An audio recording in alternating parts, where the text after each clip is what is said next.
हाथ दुआरे करिए गोड़ पे गिरा तनी देखी जा ऐसे मत करी जा। हाय भगवान हम क्या करी। रुक ना गिरे तो दे। हां चल भाग यहाँ से आइए मत। कितना अच्छा लागेला ये न कहा लगे सुहागिन के कितना चीज हटे गोड़ रंग लेला कितना सुंदर भोगा भोगा गोड़वा भरे लागेला। माई ठीक कहत रहे कि सुहागिन के ये सब करे के चाहिए रंगे के चाहिए। हां उठी सोती के ये नु तोरा काम बाटे केकरा के भदा खरीदे खावा तड़ीस केकरा खातिर रंगा तड़ीस आ उठ सुत तोरा त काम बा ना जब देखो तब लिपस्टिक लगावा लाली लगावा गोड़ रंग और घर में आदमी के काम नहीं खे। दीदी जी रौरे बताई ना निकम्मा निठली बेईमान के बेटी। दीदी जी देखिए बाबूजी के हमरा बेईमान मत बनाई जानी।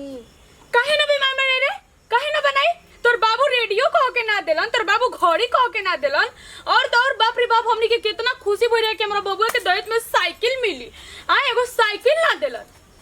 का कही बेईमान कही के बेटी के पेठा दो खाली हाथे क्यों ना भतार के देखइबे हमार बबुआ के दिल में तोरा जगह नहीं के तोरा खातिर ठीक नो।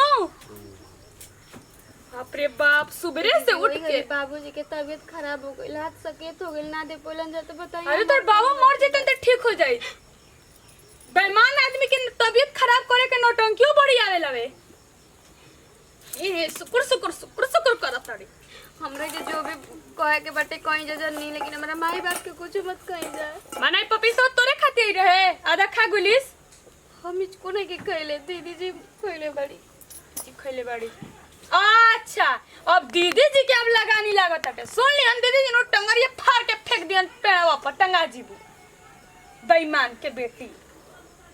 तड़िए थी करे तो चुल्लू बा पानी में डूब मरे के चाहिए रे कैसे तू बड़े हमनी के घर में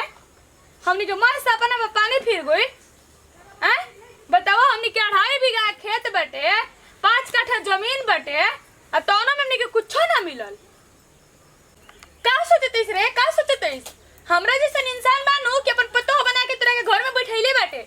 न तो दूसरा रहित नो तो ढकेल के भगा दीत बेईमान शैतान के बेटी बात तर पूछा लो हो के कैसे बड़ीस ना कैसे कि बेटी आफत विपत रहे भाट देलस मम्मी जी हमरा के जोर दे दी लेकिन रोज रोज ताना मेना मत मारी। अरे तू मर जो रे हम अपने बाप कहाँ ले जाई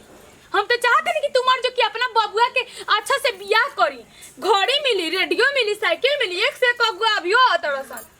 हमर दुलरुआ खाती हुक्ते भागत तड़ी। बाप रे बाप हमार मोय इज्जत गांव में माटी में मिल गई बाप हो बाप हमारा जोड़ा पारी के हमार गोतिनी दयादी ना के हंसत ऐसन कि एगो बबुआ रलवा के कुछो ना मिलल बताओ हमार कितना मुंह ला जाई आ सब केहू के बेटा के बियाह होता त केहू साइकिल देता केहू रेडियो देता त केहू कादो देता हमरा घरे कुछो नहीं खे आ बताओ ना काम ना धंधा करते चूल्ही तक के गोड़ रंगेला तेरा के एकदम हम ना के पानी पिया के रख दे हम खाना तक हाथ के खाइम ना हम अपने बनाइम अपने खाइम पुन्मी बाबी रे हेने आओ तो लेवा बाबू हमर लेवा ता खाई बनाइए खाई जा खाइबे नु तो धो के हुर दे मुंहवा में ओइसन दिन कोइले होवे ना ना बुझाता कि बारिश से आई या ना थी होई का बुझाते नहीं खे मुंह नोचा नहीं सन तो दिन कोइले बो भगवान हमार काजन माई कहाँ गोल हमारा के तैयार कराते केना गइले रहुला बबुआ हाँ केना बाबा है कहनी नु के मैं अमरूद कह देले भाई ले जा बुचिया के चौपाए आवा तनी हालो चल ले ली ह अब जानते बाबा कि जइब तभी न कुछ खबर मिली ओ जो ले कोई आवत जात हइले नहीं थे ए माई अमरूद लेके जाई दीदिया के तो का भइल बा फल ह फरत है अपन कोनो किने के नहीं खे आ जान तो तारे आस ताकत हो कि के भैया अमरूद लेके आई हन जान हाँ, ई तो बात जाइए रहे तो देखत रह के दिन रात पेड़ लगले हटी ना बिन बिन बिन बिन लेके गलिए गलिए धैले रही हाँ बेटी कैसे भी है, कैसे ना हम मनो नहीं खिला तो बबुआ जान जाइए हाँ तो का करबे माई हमनी के जौन बते उन्होंने दियाई का करबे हमनी के का करब दूसरा के दाज करे के तो हम के चली बनी गरीब आदमी जौन रही तन लेके चल जाई कहबे करे लेके माई छुछहू भैया आ जलन तो हमरा बहुत खुशी रहेला खुश रहेले जान जब बबुआ चल जा हम तो ये हम से कराहे निकलबे तो चल जेबा पैदल हाँ, तिरी छे चल जिम रे माई पैदल चल जिम ठीक बा अल्लाह ठीक बा हम जा तनी तू देखिए ध्यान से हनु आ बढ़िया से रही ह। ठीक बा बबुआ चल तब जा हम देखत हई तनी देखे कुछ बनाई ठीक बा खाऊं पिए के तो बनावे के बानू ठीक बा जा तनी क्या कहीं जा तनी दीदिया की यहाँ काम कहीं बुझाते नहीं के नदिया नई खेत है अब खीस बढ़ी ना तो पेड़वा धके कटवाइए देबे कर माई से कह के हां बताइए खाई बकरिए कि ना हो ऐसे अरे नदिया हालत एकदम खराब हो जाता थे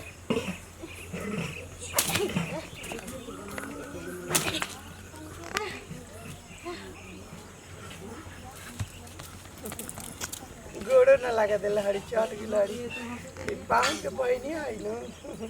कतना लजा तरी हमारा से का मारत रही मारती का हम मार के मन करता लेके चल गई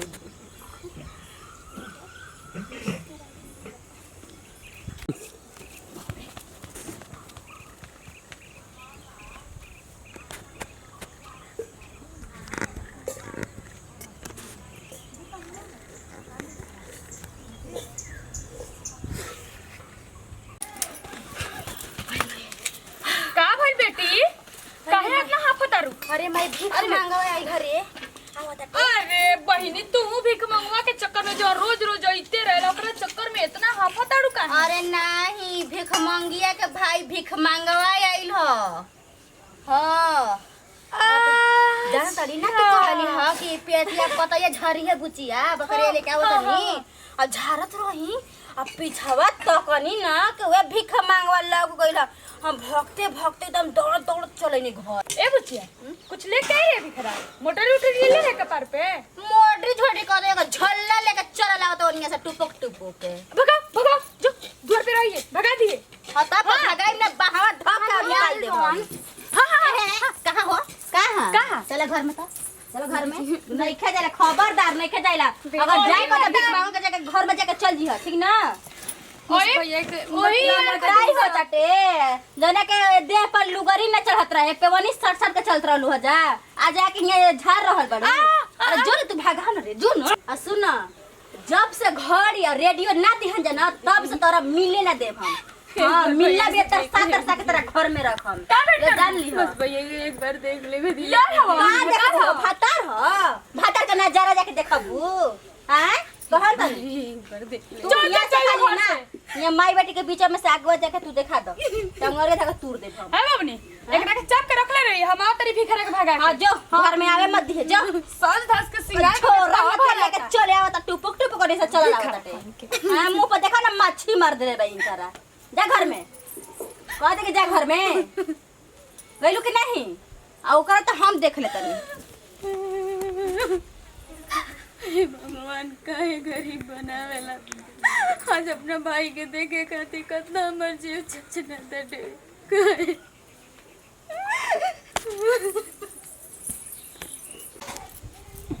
कहां बे कहां खुश रहो साइकिल कहाँ बा घड़ी कहाँ बा रेडियो कहाँ बा नहीं खे कुछ ले लो गड़िया चल डुमरिया झोरा एगो लेके चल जाए के बाटे माई भाग भाग घर जा का अमरूद दे ले अच्छा मैंने हमरा बगीचा में अमरूद नहीं खे का भेल रे हां आ ई का लेके आइल बाबा अरे ऐसा हम गोड़ ना लगवाई ना ठीक बा लात से मार के टका जी भाग भाग जो घर जो तोर बहिन अरे जान भगा मर गई दो बार मत देखिए और इन हाइबो ना गरीब दुखे दे सरफो साबुन ना जुरे कनी के देखिए का बात बा का खबर बा का सनेस बा हम पहुंचा देम बहिन के लागे ऐसन बात नहीं कि एक बार तो कम से कम महाराज भेंट कराती जा एक बार आ हमर जीवन भर खातिर नाक कट गइल हो कि हमर एगो सोना लेखा लइके हमरा कुछ ना मिलल दान दे के सर के बैठी भेंट कराई साइकिल रेडियो घड़ी मिले दुआरी पर लेके चले बना तेरा भेंट का तरह से तो गल्ले मिलवा दे हां हां वही खातिर तुरे न बियाह होई हो हमरा जितना बाबू का औकात है उतना देलन देखी जब कहां से उ तो एगो तो हमनी के खुद हमनी के कार्य ए माई अरे माई कर्जा ई सब छोड़ बात एगो साइकिल रेडियो घड़ी दिया तो नहीं के है सोना का लॉकेट आदमी पहन के झमका औकात नहीं खेरे कनी के अरे पहले यहाँ मुंह चल चल चल घरे जा भाग ऐसे अरे बंद कर देखिए जा ऐसे मत कहेंगे, देखिए जा कम से कम हमारा के भागा भागा जल्दी भागा भेंट हां महाराज भेंट के हमसे देखी करे के जमन इतने बानू त अपन सोच विचार के औकात बना के तब हमरा दुआरे सब कहिए गोड़ पे गिरा तनी, देखिए जा ऐसे मत करी जा कम से कम भेंट रुक ना गिरे तो दे रे चल भागिए से आइए मताज के बाद जी का ठीक करे बाप रे बाप बुलावे हमनी के अब तन बहिन से भेंट करे ऐसे ही भेंट से पिया में करता यार रोती चल चल ओकरा से हिसाब ले ले लो से कुछ दिन अरे ढेर मत मरिए रे हमनिए के पैसा से दवाई कराए के पड़ी मार ऐसन की घाव ना लगे रोबो करे हाय भगवान हम का करी काहे के ऐसन घर में जन्म देला प्रभु ऐसे अच्छा तो हम मर जैती काहे के एक नजर अपना भाई से हम भेंट नहीं की कर सकत काहे के इतना गरीब घर में जन्म देला प्रभु अपना भाई के हम देख ना पोने जो ना भाई साथ हम रोज झगड़ा लड़ाई करके खेलत रहिए जो अपना भाई के देखे कहते अक्सर सुनते